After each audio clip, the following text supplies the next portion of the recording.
Hi! In front of me is Nokia X10, and today I would like to show you how you can locate all typing features available on this device. Begin by opening Settings and scrolling all the way down. When you're ready, click on System section over here and then tap on Languages and Input.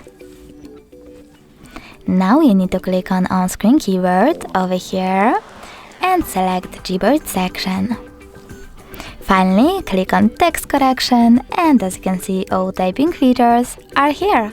If you want to turn off or on one of them, just tap on the switcher next to the chosen one. Thanks so much for watching. If you enjoyed this video, leave a like, comment, and definitely subscribe.